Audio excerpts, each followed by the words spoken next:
And AJ's ready, so welcome to another edition of the Nerdy Agent Podcast. I'm your host, Luke Pedersen, with my brother and one nerd, AJ. Josh is not here today. I'm not sure why. AJ, do you know the reason? I think he is the daycare today. He's the daycare today, so he is with his children today, talking about nerdy real estate topics all day. Today, we are going to discuss current real estate hot hitter topics. But first, I have a story about baseball from the Super Regionals last night. For those who don't know, the Super Regionals are like the Sweet 16 for NCAA basketball, and it's a 3-game series. The winner of the series goes to what's called the College World Series, which is the final 8 teams in the country. Well, last night, Stanford and Texas were playing to go to the College World Series. The winner advances. And Texas, who had been kind of clawing all weekend, won one game, lost one game, was down 6-3 in the top of the 8th inning, where they rallied back with 2 outs and tied the game 6-6. So in the bottom of the 8th, they brought in their ace, who's the Big 12 pitcher of the year this year, I believe, who had pitched on Friday 110 pitches, something crazy. He came in, gets through the bottom of the 8th, gets to the bottom of the 9th with 2 outs and the bases loaded. And this dude is, these Stanford hitters were battling the entire time. It was incredible. It was so hard to get anybody out in this game. And the guy hits just an easy fly ball to center field. Can of corn. Just a can of corn. And the outfielders at 10 o'clock at night with the lights on just don't see it. The ball just lands in between everybody.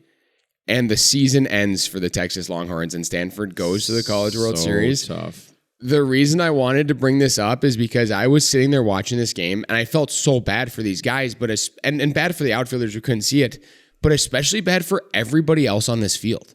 Because if I was, for example, I played in the Super Regional my senior year of college. If I was at second base in that scenario, I wouldn't have been able to catch the ball. So I would have been standing there, and I would have had no say and no control in how my career was going to end. Did you see the second baseman run after the ball? He was sprinting. He couldn't get to it. No. It was way too far into the outfield. As soon as he saw both outfielders kind of like throw their hands up, he just started sprinting. It was tough to watch. The catcher literally walked down front and just put his hands on his knees and put his head down like this. The reason I bring this story up is because, and I shot a video, I'm going to post it on Instagram about this, but in real estate, there's so many things you can't control. Sometimes the ball goes in the lights. Sometimes the ball goes in the lights and somebody else doesn't see it, right? And so just remember that even when you do everything you possibly can for a client, especially in this market, when you submit an offer and multiple offers and you think it's great, you just can't control when another buyer, one of the other 7, has cash. And they call the cash buyer back and they match your offer because they're cash and you're 5% down conventionally. You just can't control that. And so just keep in mind, it's a tough story and it's going to be hard for your buyers in general in that situation, but they still have to wake up today and go about the rest of their lives. And they still have to, some of them play baseball at a different level. So I thought that story was And remember, when you think it's really bad, at least 1 million people aren't watching it happen on TV. Yeah. It can get worse because that was definitely worse. I can promise you. And tomorrow you're still going to be in real estate. Some of those guys will never play baseball at a competitive level ever again. Mm-hmm. That's the end of their career. Totally. So not to get too much into baseball, which we love baseball, so we obviously try and tie it in where we can. But like I said, we're going to discuss real estate hot hitter topics. So we essentially should we do a would you rather first? Do you have a would you rather? I was replacing the would you rather with that. I can do a would you rather. Sure. What do you have? Luke is into fishing now a little bit because he's not coming on Thursday for our team fishing trip. Don't tell them that I do not have my fishing license. Oh gosh, we'll need to get one. Don't tell the gov. So, Luke, would you rather catch a monster bass or a small walleye? Is there a chance in either scenario that I don't end up catching a fish? Nope. Then it doesn't matter. I just want to catch a fish. Nice. I love that. I want to catch a little walleye, but I do love a big bass. Good fight. I'm going tomorrow morning too. I'd go with the bigger. I'd definitely go with the bigger fish just because I've never caught a fish. So I feel like if you've never caught a fish, it's more about the size of the fish versus like, I don't care. I won't be able to tell which fish it is anyways. Yeah, right. I will. Don't worry. AJ will be able to. But that's great. Anyway, on to the topics. Wait, why walleye? They're a super elusive fish. Very difficult to catch. Having never caught one. And you've caught bass. Lots of bass. Lots of bass. And sunnies. Big sunnies. And some northern. All right. Getting into the hot hitter topics. The first one, CPI numbers came out today. I believe. Yeah. They came out today. So, AJ, just to get started, what are the numbers, and then what were the targets as well with those numbers? So the CPI is the Consumer Price Index. It's the change in a bundle of goods month over month, year over year. We saw a 0.1% increase for the month and a 4% increase year over year. The core number, which excludes food and energy, rose 0.4 month over month and 5.3 year over year. The big thing, if you're a math nerd, which we are on this podcast, is to notice that if you multiply the month over month changes by 12, they're quite a bit lower, especially on the overall headline number, than the actual inflation, right? So if we saw 0.1% increases every single month for 12 months, we'd be right around 1% to 2%, which is 2% is kind of the benchmark number they're shooting for. So you're seeing these prices and this index start to come back down into a more reasonable number. That being said, it's still double what they want it to be. So the Fed wants 2% inflation.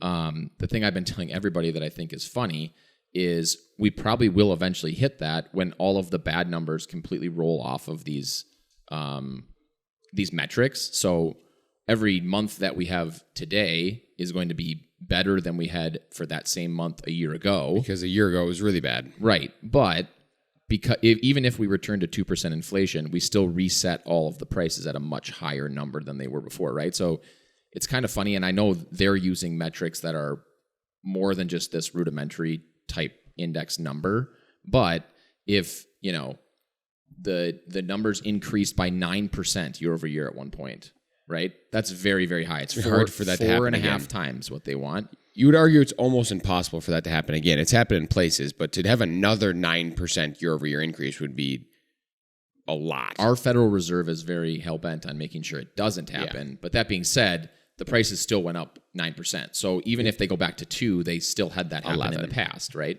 No, they're 11% over 2 Whatever, years. Right? So they're still, it's going to take a while for them to normalize a little bit and for life to get somewhat more affordable. That being said, wages are also rising. The one interesting real estate related thing is that shelter prices, which is rent, home prices, all that kind of thing, made up a massive amount of the increase, and it was the biggest contributor to the headline CPI reading at 0.6% month over month. So we're still seeing rents and real estate prices increasing at a pace much higher than they historically have, and that is causing this inflation number to be a little more sticky, I think, than we were anticipating. So I think the Fed thought if we increase the rates, that's going to bleed through to the mortgage rates, which it has, and hopefully that will decrease the demand enough. But with real estate being such a seller and buyer dynamic, it's actually decreased the inventory so much because people aren't selling their good rates that they have locked in for 30 years in the past. So it's kind of a unique marketplace, and we're seeing that demand is still outstripping supply in that, and that's causing this overall headline benchmark number to be 4% year over year. So pretty wild. So historically, the prices of goods have gone up, obviously. I mean, in the 50s, the cost of something was significantly less than what it is today. And wages are increasing, this is typically how this goes in an economy. However, do you think that at some point we'll see any sort of deflation in the sense of it went up so fast over a short period of time that stuff will come down at all, or it's just going to continue to increase? They're just trying to get to increase at a smaller amount. Yeah, I think all the numbers we're seeing would suggest that that's probably not going to happen anytime soon, unless something completely changes. Now, the cool thing is the Bureau of Labor Statistics also does releases their numbers too. So average hourly earnings adjusted for inflation rose 0.3%. Real earnings on an annual basis are up 0.2%. So the wage growth is actually outpacing the inflation now. That's what you want to see. Yes and no. I think the one thing that we've talked about is what's called the wage price spiral, which is what you don't want to happen, which is unemployment being low, wages going up leads to people saying, I need to make more money. I'm either going to switch jobs, I'm going to ask for a raise, I'm going to do whatever. And then the employers are stuck saying, do I want to, play by those rules? Do I want to retrain somebody, or do I want to kind of roll with this? And so you're seeing these earnings start to pick up because people are saying it's more expensive for me to be living in today's world because of the inflation, which then causes the cost of staffing to go up, and then it leads to the cost of the goods to go up, and it kind of is this like continuum, right? So we're not in that right now, I don't think, and the numbers aren't super out of whack, but that's one thing you could see pushing these inflation numbers forward, and that's why they always talk about we need more unemployment, so there's a little more power on the employer, kind of like the seller or the buyer, right? So that the dynamics shift a little bit, so that they can keep wages in check to a point where the price of the goods doesn't go up too. I get that. That makes sense. So interesting data, really important. The market is pricing in a 93% chance that the Fed does not increase rates tomorrow. So that's up from 80% last week, and I think it's up from like 50-50 like 2 or 3 weeks ago. So the market is really, really confident that they are not going to increase the overnight federal funds rate tomorrow when they meet at the FMOC meeting. So that's something for agents to look out for. But also, again, I know we say this every time, listen to what they actually say too, not what they do. So they're going to bring up a lot of different numbers that are important to them, and they're going to talk about where they see things going in the future. And people have said they might not increase it, and they might wait a month, 2 months, whenever that next meeting is, and they might say we have to increase it again now. Just because they pause on rate increases, which is what potentially is going to happen tomorrow, doesn't mean that they're done. So the chances of a rate cut were priced in very, very high by the end of the year, and now those numbers are starting to reflect that maybe that's not going to happen. If someone wants to watch him speak tomorrow, where would they find that? CNBC will have a live stream of it. That's what I like to follow. And what time's it at? Do you know? I believe it's at 2 p.m. Eastern time. There you go. So if you want to follow that is very valuable information to learn about. Maybe next week we can talk about what he said. That'd be great. So we can kind of recap everything. If you want to watch that tomorrow, and then we can recap it next week together. The next topic we have is OfferPad, and they executed a 1-for-15 reverse stock split. So to start on this one's a little wordy. Explain what a reverse stock split is. Yeah, so a reverse stock split. So EXP, for instance, which we're going to talk about in a little bit, did a stock split last year. Mm-hmm. Not a reverse, but a forward-looking stock split. So if you had 1 share, you now have 2 shares. And they're both worth half of what the one was. Exactly. It just cuts the price in half and gives you 2 of them. So if the value was 100 and they did a stock split, now you have, instead of having 1 share at 100, you have 2 shares at $50. Usually when that happens, it signals on a split that the company's feeling very good, and they want to make sure that everybody can buy a share, right? So they want the price to go down because you have to buy these in whole shares. There's more liquidity, right? Some famous companies that haven't done much of this, like Berkshire Hathaway, I think is trading at, I'll tell you right now, which is Warren Buffett's company. That trades at $510,875.90 per share. So it's not. So you have to, this isn't like cryptocurrency. In order to buy a share of that, you have to spend $510,000. Yes, exactly. So pretty wild. And they famously, I don't know if they've ever done a stock split, but they famously don't do that. It's just not what they. Interesting. Whatever, right? So their stock is very, very expensive and unattainable for pretty much everybody. OfferPad has been trading very, very low in recent days, and they've been notified by the New York Stock Exchange that they are going to get delisted. If they get below us, what's the... It's $1. And I don't know how long they let it run for. It's a rolling period. There's a certain period. Well, so to avoid being delisted, they just split the stock 15 ways. So if you own 15 shares at $1, now you own 1 share at $15, right? For round numbers. Their stock is now trading at $8.22, which means it was trading around 50 cents before. So all those stocks got split 15 ways. Do we know what happens if anybody owns less than 15 shares? I do not know what happens. I would imagine that you're required to sell until you get into bunches of 15. 15, yeah, that would make sense. So interesting news. We've talked about OfferPad before. They're an iBuyer.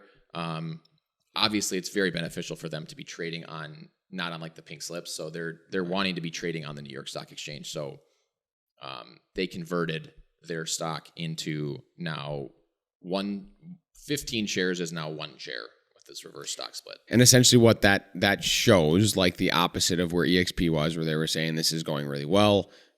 You could argue this is showing, it's maybe not going as well as we had hoped it was going, and we just want to stay on the stock exchange. Yep, exactly. So I think, it just makes it look like their stocks, each share is worth a little bit more money, so it's going to hopefully help them to generate more investor interest. One would argue that it might be really hard to get ever removed from the New York Stock Exchange if you could just reverse stock split into a higher per price stock. I think at some point you probably end up in a situation where it's going very, very poorly and everything falls apart. It continues to get worse and worse. This company was valued at 2.7 when it went public through a SPAC in 2021, and the market cap today is closer to 200 million. So it's about 1/14 of the value that it was when it opened. And this has not affected their price per share yet. Their price per share is trading at $8.22 this morning. So they're up 1,500% on my Google search, which isn't really accurate because they're actually up a very small. 1,500% would be even up today. Yeah. And when did they initiate this? Today. Oh, they did. I believe so. Yep. Yeah. So it hasn't changed. It stayed decently steady since they've done it. So I'm curious in the next couple of days if people start to sell off or kind of what that looks like. So then the EXP stock is the next one we want to talk about. Nothing inherently crazy, as no big news about it, except that it's been trading pretty well lately. Yeah, the big news actually would be that it got added to the small cap S&P 600. So for those that don't understand that, there are different groupings of stocks and companies within, different tranches throughout the economy and the stock exchanges. So the S&P Small Cap 600 is Standard & Poor's index for small cap companies. What they do, so you maybe have heard about the S&P 500. That would be the 500 companies that they deem to be relevant in the top 500, right? So if you go on Fidelity, Schwab, Merrill Lynch, kind of wherever you hold stock today, you could buy many different ETFs that are basically tracking the S&P 500. It's a good benchmark to understand where the overall market is going, kind of like the Dow Jones. But the small cap 600 is basically getting added to that, signals that we think this company is legitimate and we think that they have a good business model. They're making money, they're doing well, and that's why they're getting included. When that happens, the investors say, oh, wow, the big bureau that determines who gets included in this bucket of 600 companies thinks this is a great company. So what happened when they got added last week, I believe it was 6 days ago, the stock really started to rise because there was a lot of trading activity. Notably, they're added to all the ETFs. So if you wanted to go buy the S&P Small Cap 600, you can buy that on an ETF now. EXP is included in that bucket. So trading volume on a normal day is around 700,000 trades. We saw 4.2 million, I think maybe even closer to 5 million by the end of the day, the first day. So it had a ton of volume right away. The other thing that happens is there's a lot of momentum in the stock market. So when a stock starts trading upward, the short float on EXP was pretty high. So that's the short sellers saying this stock is overvalued. We think it's going to go down. And I'm going to make the money on the difference when it goes down. So kind of like The Big Short, real estate. If you guys kind of know what all that you stuff should means. watch that movie if you haven't. It's great. Plug The Big Short. But when a stock is shorted fairly heavily and the stock rises, that leads to all the shorts having to cover their positions. Otherwise, they're going to lose a ton of money. So just hit 20 on the dot again. There we go. It's back up to $20. So we've seen it trade as low as $7-8, I think, over the past 52 weeks. I don't know what the 52-week low was, but here, $9.96 is the 52-week low. So it's about double that right now. So the market cap has gone from about 1.5 billion to 3 billion, within the last year, which is pretty wild. So again, not a pitch for a brokerage, but it's something super exciting for us being at EXP because we do have ownership in the company. We do own stock. And so having it rise on paper, at least, does increase our positions. Not to mention we track the stocks of every single publicly traded real estate company there is, right? And so even if you're not with EXP, not to plug EXP, it's just good to know what's happening with other companies and what this signals. And for those who, just so we run the actual numbers, it was at $15-16 before last week when this was announced. Got up to $21 Yeah, It went back to 19, back to 20. In the last 5 days, it's up 21%. In the last month, it's up 49%. Yeah. So it's a pretty wild rise. It's been doing pretty well. That's all we have for the hot hitter topics, unless you have anything else you want to add today.